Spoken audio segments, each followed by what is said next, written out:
Dress ఏంటి, place ఏంటి, పోలీసులు ఏంటి, ఏంట్రా ఎందుకు ఇక్కడ తీసుకొచ్చావు? ఏం లేదురా, చిన్న అడ్వెంచర్ చేద్దామని. అడ్వెంచరా? నాకు చిన్నప్పటి నుంచి సాహసాలు చేయడం అంటే భలే ఇష్టంరా. ఈ శుభ గాలిద్దామా, ఆ బైక్ సీట్ చింపేద్దామా, ఏం చేద్దాం చెప్పరా? చెప్పు. అవేం కాదురా, లోపల ఎవిడెన్స్ రూమ్ లో మనకు కావాల్సిన ఫోటోలు నెగిటివ్లు ఉన్నాయి, అవి ఎత్తుకొచ్చేద్దాం అంతే.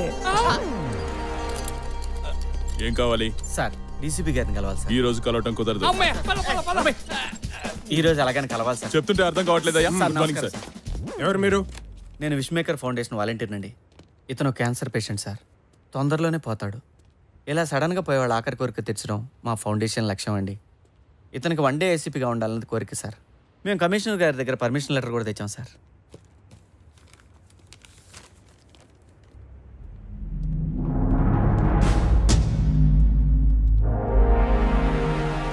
సార్ వీళ్ళిద్దరు ఈ రోజంతా ఇక్కడే ఉంటారు. ఈ రోజుకి ఇతనే నీకు ఏసీపీ. ఈ ఒక్కరోజు ఏ పోస్ట్ ఉంటే ఆ పోస్ట్ ఉండడం మంచి ఉందిరా బాయ్. నాకు ఇంకా ఛాన్స్ వస్తే హోమ్ మినిస్టర్ అయ్యి నాకు నేను ప్రమోషన్ ఇచ్చుకొని ఎస్ఐ పెట్టండి. What an idea sir ji. ACP గారి ప్లేస్ అంతా చూస్తారని చూపించమ్మా. ఈ స్ట్రాంగ్ రూమ్. ఓహో బాగుంది. ఆగొర్రి, ఇది రికార్డ్ రూము, ఇది ఎవిడెన్స్ రూము, ఇది మా డీసీపీ గారి రూము. సూపర్. ఇలా వెపన్స్ ఉంటాయి.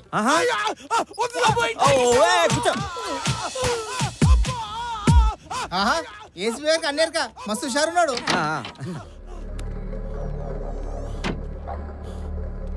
పనంతా నేనే చేయాలా? గంట సేపటి నుంచి కొట్టి కొట్టి చేతులు పడిపోతున్నాయి. మళ్ళీ షురూ చేసిర్రు. అంత ముందు గంట సేపు నేను కొట్టాను కదా, ఎవరు చేసే పని వాడు చేయాలి. నువ్వు కొట్టింది వాడిని ఐస్ మీద పడుకోబెట్టి, కింద ఉంటాడు కాబట్టి అది చాలా ఈజీ. ఇప్పుడు ఆయన పైన కట్టేసి కొడుతున్నాను. కొట్టి కొట్టి ఒళ్ళు హోనమైంది. అయినా నిన్ను కాదు, సైకిల్ దొంగని ఈ రేంజ్ లో కొట్టమని ఆర్డర్ చేసిన ఏసీపీ అనాలి. అదంతా నాకు తెలీదు. సీనియర్ ఊకే ఇట్లా కొట్లాడితే ఎట్లా? అరే మల్లిగా నువ్వు అర్ధగంట కొట్టుపో. సైకిల్ దొంగతనం చేసినందుకే వాళ్ళు చైన్ తెప్పారు, నువ్వేమో టాస్క్ ఫోర్స్ లో దొంగతనం అంటున్నావు. ఏం కాదు, నీకేం కాదు, నాకే కర్మ కర్మ. గాంతో వెళ్ళేందుకే నీకు, నువ్వు ఒక బీపీ గోలేసుకో. ఏడివేరు ఇల్లు ఈ డబ్బాలు ఉన్నాయంట్రా, వీటిలో ఎక్కడ నెతకాలి?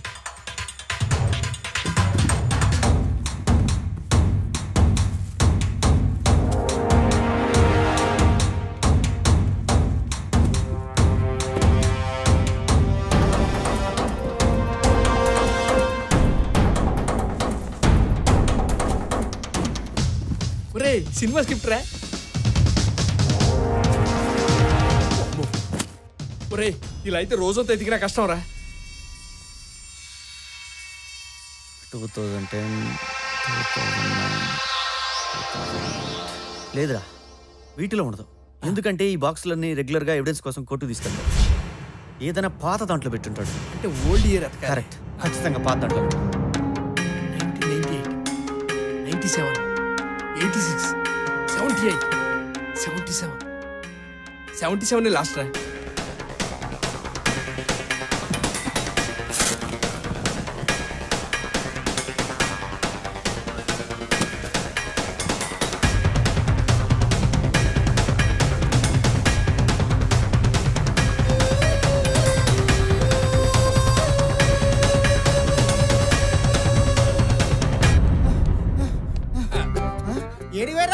ఏసీపీ గారు ఈ ఏరియాలోకి బీటుకు వచ్చారు. సరే నడు రే, ఇంకో బ్లాక్ చూపిస్తా. అక్కర్లేదు, మా ఏసీపీ గారు టైర్డ్ అయిపోయారు. ఈ రోజుకి ఇంక చాలు. పోలీస్ జాబ్ అప్పుడే బోర్ కొట్టిందా? ఇప్పుడు నీ లాయర్ అవుతా.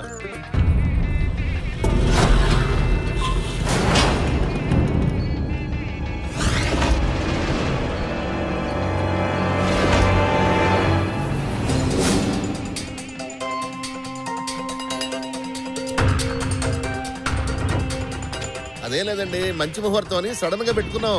మీరు తొందరగా వచ్చేయండి, టైం అవుతుంది.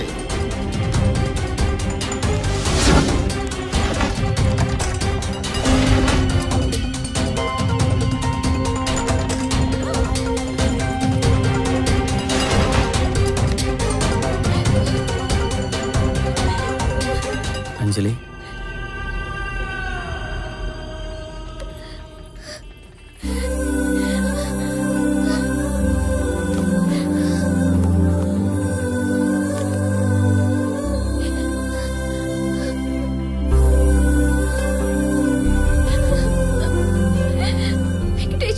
ఇక్కడి నుంచి తీసుకెళ్ళిపో.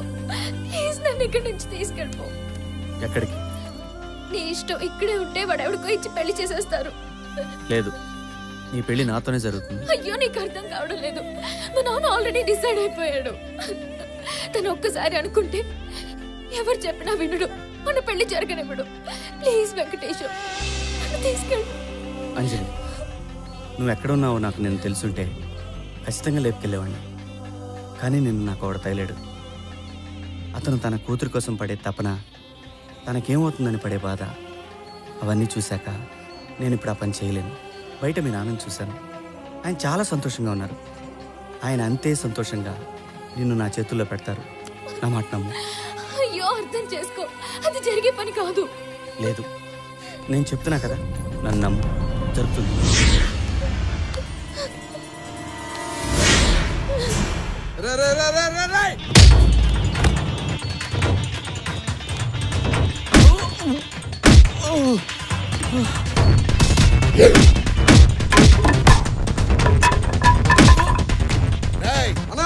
ఏం జరుగుతుంది అక్కడ? ఆ వెంకటేశం గారు వచ్చి కాల్ చేస్తున్నాడు అన్న. లాక్ రండి రావండి.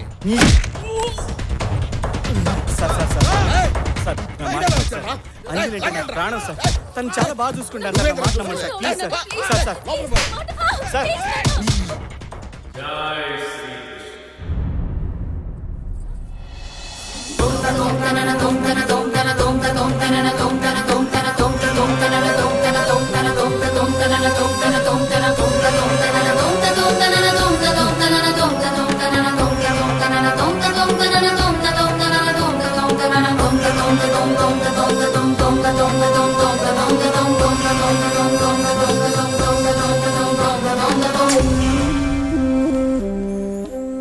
స్వామి, మీరిక్కడ? చేసిన తప్పును సరిదిద్దుకుందామని వచ్చాను. మా తప్పటడుగును సరిదిద్దే మీరు తప్పు చేయడం ఏమిటి స్వామి? భస్మాసురుణ్ణి కరుణించిన శివయ్య, సతీ సావిత్రికి వరమిచ్చిన యమధర్మరాజు, సీతమ్మనే అనుమానించిన రామయ్య, ఇలా లెక్కలేసుకుంటూ పోతే లెక్కలేనన్ని తప్పులు మా దేవతలే చేశారు. తప్పు చేయడం మానవనైజమే కాదు, మానైజం కూడా. ఆహా, తప్పప్పుల గురించి ఎంత బాగా సెలవిచ్చారు స్వామి. ఇదే విషయాన్ని భాగవతంలో వ్యాసుల వారు. పైగా నేను తప్పు చేసింది కూడా నా ప్రియభక్తుడివైన నీ విషయంలోనే. నా విషయంలోనా? అవును, నీ కూతురు పెళ్లి విషయంలో. నేను చెప్పేది జాగ్రత్తగా విను. లోక కళ్యాణార్థం, నా భక్తుల సుఖ సంతోషాల కోసం నేను హిమాలయాల్లో తపస్సు చేస్తున్న సమయంలో ఓం కృష్ణాయ నమః, ఓం కృష్ణాయ నమః.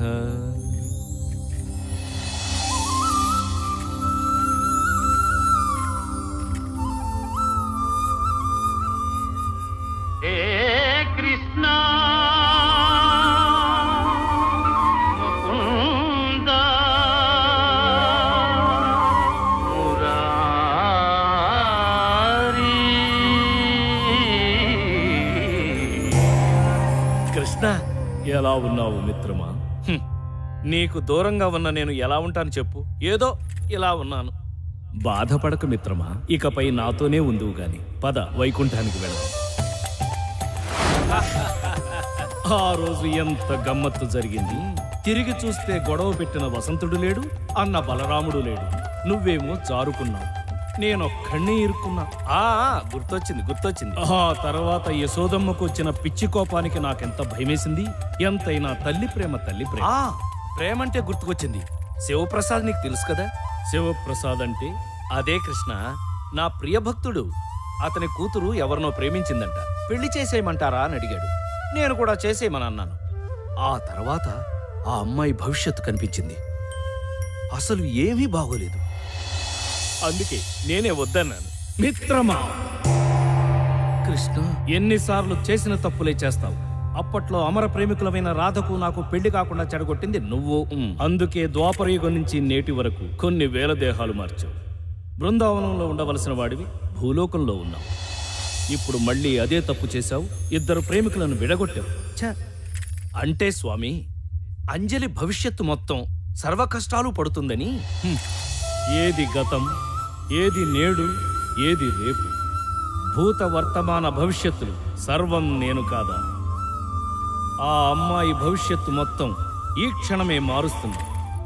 తను ప్రేమించిన వాడిని చేసుకుంటే సకల సంతోషాలతో అష్టైశ్వర్యాలతో తొలతూగుతుంది. కష్టమన్నది తన దరిదాపులకు కూడా రాదు. నాది పూచి. వెళ్ళు, త్వరగా వెళ్ళి తప్పును సరిదిద్దుకో. అప్పటిదాకా నీకు వైకుంఠ ప్రవేశం నిషిద్ధ. కృష్ణ వెళ్ళు. చూడు శివప్రసాద్, స్వామి, నిన్ను ఏనాడు ఏదీ అడగలేదు. కానీ ఈరోజు నా తరపున, నా ఆత్మబంధువు శ్రీకృష్ణుడి తరపున అడుగుతున్నా. నీ కూతుర్ని తను ప్రేమించిన వెంకటేశానికే ఇచ్చి పెళ్లి చెయ్యి. Okay sir. ఆపరా నీ డ్రామా. నువ్వొక దేవుడివి, నీకు ఆ దేవుడు చెప్పాడు. బావగారు ఏంటండి మీరు కూడాను? గంటలో పెళ్లి ముహూర్తం పెట్టుకుని పందిట్లో ఇంతమందిని పెట్టుకుని వాడేదో హిమాలయ పర్వతాలు వైకుంఠం అని సొల్లు కబుర్లు చెప్తుంటే ఏం మాట్లాడుతున్నావు గజపతి? ప్లీజ్ సార్, నేను చెప్పేది వినండి. ప్రూఫ్ లేకుండా నేనేది మాట్లాడను. నా దగ్గర కంప్లీట్ ఎవిడెన్స్ ఉంది. వీడు మిమ్మల్ని, నన్నే కాదు, మనలా చాలా మందిని దేవుడి పేరుతో మోసం చేశాడు. వీడి మీద మాకు చాలా కంప్లైంట్స్ వచ్చాయి. మేము ఎంక్వైరీ మొదలెట్టాం. దాంట్లో తేలింది ఏంటంటే రైల్వే స్టేషన్లో ఆ ముసలాన్ని చంపింది వీడే. ఆ తర్వాత పరకాయ ప్రవేశం అనే డ్రామా మొదలెట్టాడు. దానికి సంబంధించిన ఫొటోస్ ఈ బాక్స్లో ఉన్నాయి. నిజస్వరూపం బయటపడుతుందని తెలిసి అంతర్ధానం తొక్క తోటకూర అని జంప్ అవ్వాలని ట్రై చేశాడు. చివరికి ఏమనుకున్నాడో ఏమిటో ఇలా ఇక్కడ తేలాడు. జై శ్రీకృష్ణ. ఆపు, ఇదే నీ ఆఖరి శ్రీకృష్ణ. ఇదిగో ఎవిడెన్స్.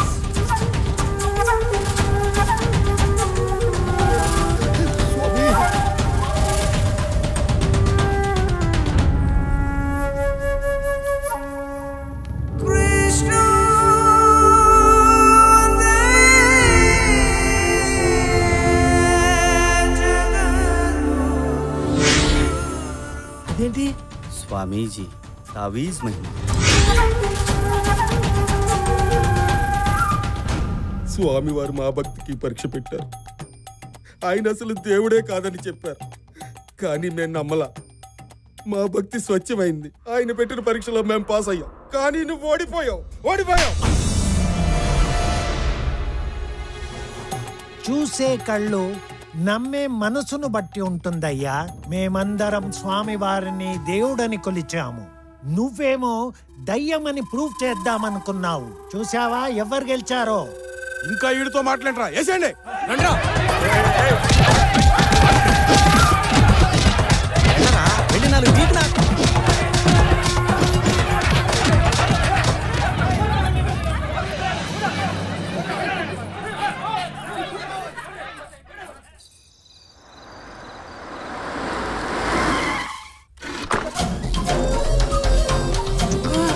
స్వామి, అది నేనేరా.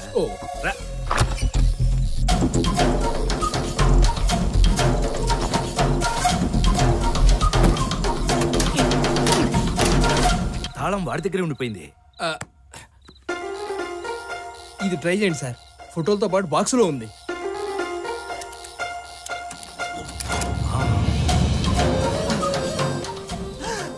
బ్యాంకులో కన్నా బాబాల దగ్గరే డబ్బు ఎక్కువ ఉంది.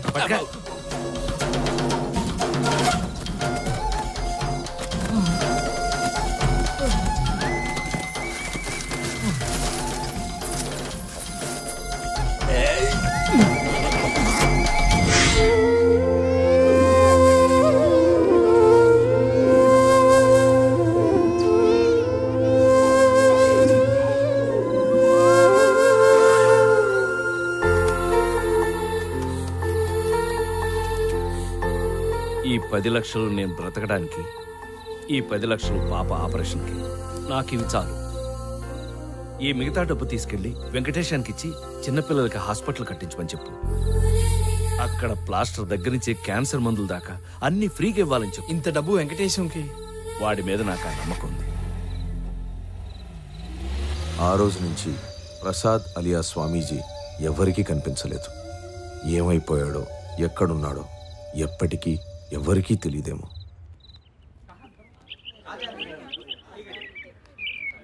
एकदम फ्रेश है साहब.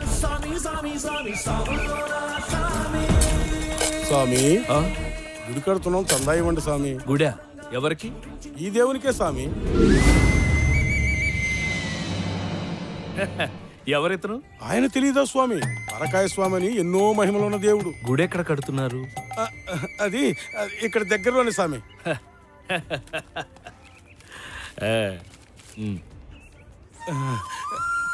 స్వామి దామ్.